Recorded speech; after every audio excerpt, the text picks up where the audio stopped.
अस्सलाम वालेकुम दोस्तों, मेरा नाम है मुदस्सिर और आप देख रहे हैं मुदस्सिर शहजाद यूट्यूब चैनल। दोस्तों आप सबको अपने इस नई वीडियो में शामिल करता हूँ और आज की वीडियो में बात करने लगे हैं एक नए प्रोफेशन के हवाले से। इन्वायरमेंटल साइंटिस्ट का जो कैरियर है उसमें इन्वायरमेंटल साइंटिस्ट क्या काम करता है, उसकी सैलरी क्या है, सैलरी के रेंजेस क्या हैं, कौन कौन से सेक्टर्स में इसका काम है, आपको डिग्रीज़ कौन सी लेनी चाहिए, डिग्रीज़ के आपको मैं नाम बता दूंगा।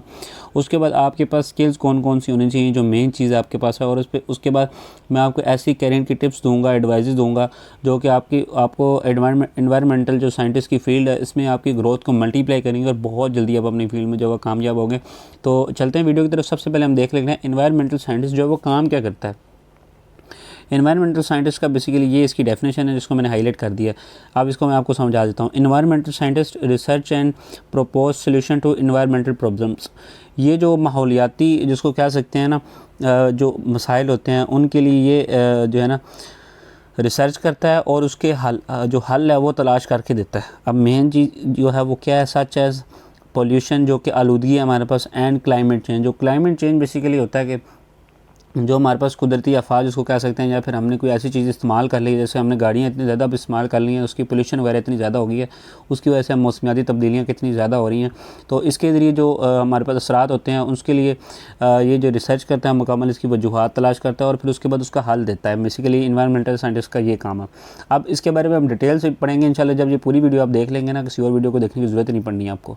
सबसे पहले जो चीज़ है वो आती है हमारे पास कैरियर की सैलरी क्या है। सैलरी रेंज बेसिकली 40,000 से 1,80,000 तक जाती है।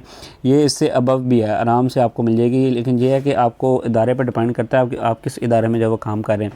उसके बाद जो दूसरी चीज़ हमारे पास है वो आती है जी government and NGOs hiring for climate action. अब क्लाइमेट के हवाले से क्लाइमेट चेंज जो है ना, पाकिस्तान को जिसको कह सकते हैं बहुत ज़्यादा एक बहुत बड़ी अमाउंट जो है वो इंटरनेशनली जो रिकग्नाइज इदारे हैं बड़े बड़े, जैसे यूएन हो गया, उसके बाद और काफ़ी ज़्यादा। तो इसके जो एनजीओज हैं ना इंटरनेशनली लेवल पर जो काम कर रही हैं, वो पाकिस्तान को बहुत बड़ा एक फ़ंड देती हैं जो कि हमारे पास क्लाइमेट चेंज के हवाले से। और गवर्नमेंट और एनजीओज मिलकर जो पाकिस्तान में भी हैं वो सारी इस चीज़ के ऊपर जो है काम करती हैं। और इसके लिए आपको जॉब जब रिक्वायरमेंट होगी तो एनजीओज वगैरह और गवर्नमेंट के इदारे जो है आराम से आपको दे देंगे, ठीक है, क्योंकि इसमें स्कोप बहुत ज़्यादा स्कोप है। हम नेक्स्ट टाइम जब आप वीडियो देखेंगे तो आपको थोड़ा थोड़ा आइडिया होगा, और मज़ीद जब मुकम्मल वीडियो देख लेंगे तो आपको समझ लग जाएगी इस सारी फील्ड की। Sustainability audits growing in industry, इसके बारे में तो मैं आपको क्लियरली बता सकता हूँ। सस्टेनेबिलिटी ऑडिट्स जो ग्रोइंग इन इंडस्ट्री, इसका बेसिकली मतलब ये है कि जो इंडस्ट्री आप कुछ भी बना रहे हैं, कुछ भी आप मैन्युफैक्चर कर रहे हैं पाकिस्तान में रहकर, तो उसकी अब ऑडिट स्टार्ट हो गए। अगर आपने इंटरनेशनली ISO का नाम सुना होगा तो इंटरनेशनल स्टैंडर्ड जो हमारे पास होते हैं उसका बेसिकली ये मतलब होता है कि जो इंटरनेशनली किसी भी चीज़ का कोई जिसको कह सकते हैं कि जैसे मिसाल के तौर पे पोल्यूशन है तो उसको ख़त्म करने का या उसको मैक्सिमम मिनिमाइज़ करने के लिए उसके लिए कंपनीज़ को जो है ना वो काम करना पड़ता है। या फिर लेबर के हवाले से अगर आप देखें तो वो आप देख सकते हैं कि चाइल्ड लेबर नहीं, ये तो बेसिकली सस्टेनेबिलिटी में वैसे आता नहीं है, लेकिन जो है ना बेसिकली जो सस्टेनेबिलिटी में चीज़ें आती हैं वो आती हैं आपकी माहौल के हवाले से, कि माहौल में जब एक बंदा काम कर रहा है तो दूसरे को उस चीज़ का नुकसान नहीं चाहिए। तो इस तरह की काफ़ी ज़्यादा चीज़ें, इसके बारे में इंशाल्लाह डिटेल में फिर कभी बात करेंगे। तो नेक्स्ट हम बात करते हैं एनवायरमेंटल लॉस इन्फोर्समेंट इंक्रीजिंग।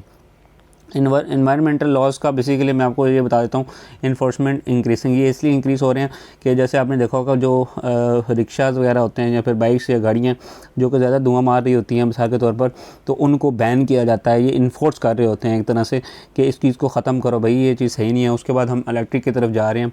तो इसकी जो सोल्यूशन वगैरह हैं ये बेसिकली जो हमारे पास इन्वायरमेंटल साइंटिस्ट हैं यही देते हैं छोटी छोटी चीज़ों के बारे में, लेकिन इसका इम्पैक्ट बहुत बड़ा होता है। ज़ाहिर इसके ऊपर बेसिकली मुकम्मल रिसर्च होती है। उसके बाद urban planning needs eco assessments, ये बेसिकली मीन होता है कि जब भी आपने कोई सोसाइटी देखी है तो वो अर्बन डेवलपमेंट में आती है, अर्बन प्लानिंग में आती है।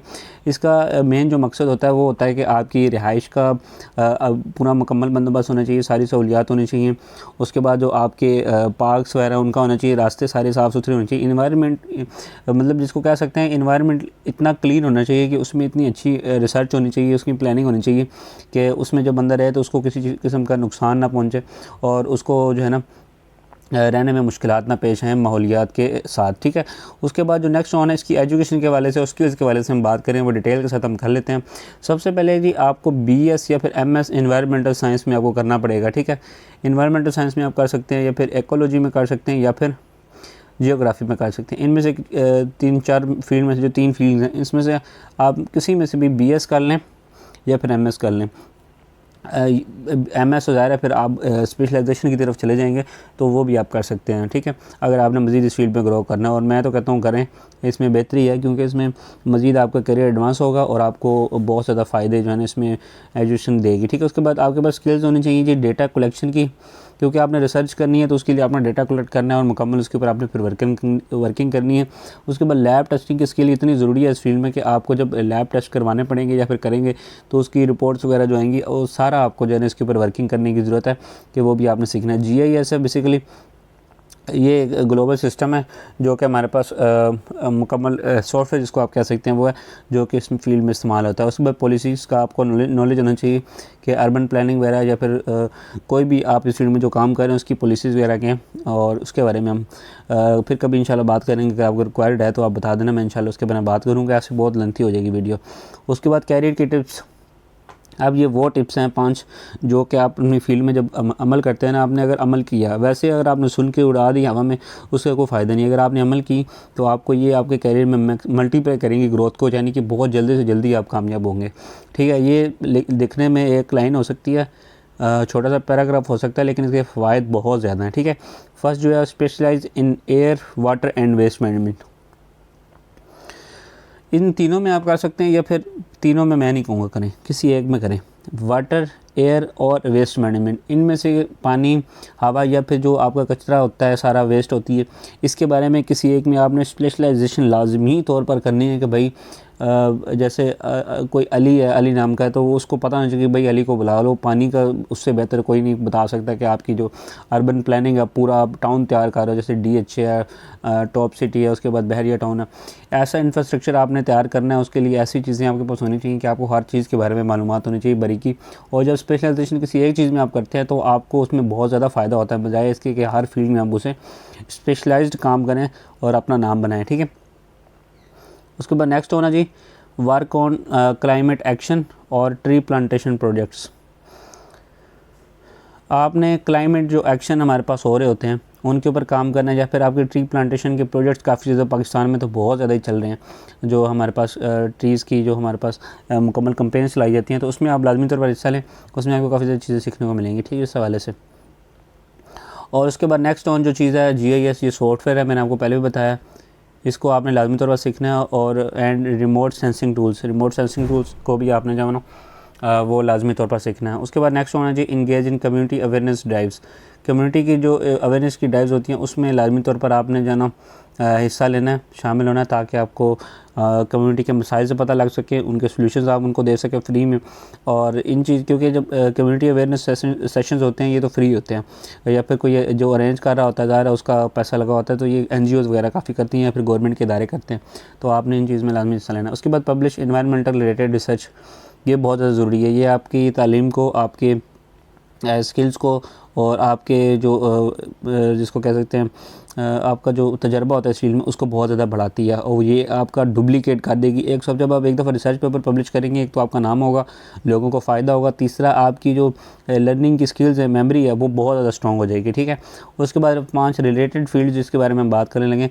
सबसे पहले अर्बन प्लानर, आप इस फील्ड में जा सकते हैं, आप सिर्फ जो है ना अर्बन प्लानिंग करें और स्कूल से किसी सोसाइटी के पास रहें और उनके सलूशन जो है ना उनको बताते जाएँ, ठीक है। इन्वायरमेंटल इंजीनियर की फील्ड में आप जो है जा सकते हैं। उसके बाद क्लाइमेट पॉलिसी एनालिस्ट की फील्ड में आप जा सकते हैं। कंजर्वेशन साइंटिस्ट की फील्ड में जा सकते हैं। उसके बाद फॉरेस्ट्री एक्सपर्ट की फील्ड में आप जो है जा सकते हैं, ठीक है। ये आपके पास 5 फील्ड्स हैं। तो उम्मीद है कि ये वीडियो आपको पसंद ही होगी। मैंने डिटेल में इस वीडियो में बात करने की कोशिश की है जितना मेरे से पॉसिबल हो सका है। नेक्स्ट ऑन अगर किसी चीज़ की कमी रह गई इस वीडियो में इन्वायरमेंटल साइंटिस्ट के हवाले से, इसके प्रोफेशन के हवाले से, तो हम नीचे कमेंट करें। इंशाल्लाह कुछ भी इम्पॉसिबल नहीं है, मैं आपको हर चीज़ का सोल्यूशन ईजीली बता दूंगा इंटरनेट के ऊपर रिसर्च करके, और आपको हर चीज़ मोबाइल पर आपको इंशाल्लाह मिल जाएगी घर बैठे। और हर कैरियर के हवाले से किसी और के भी अगर कंफर्म करना है आपने कुछ चीज़ की, आपको जहन में आ रहा है कि इस चीज़ का भी पूछना चाहिए, तो वो नीचे कमेंट करें, इंशाल्लाह उसके बारे में हम बात करेंगे नेक्स्ट ऑन वीडियो में।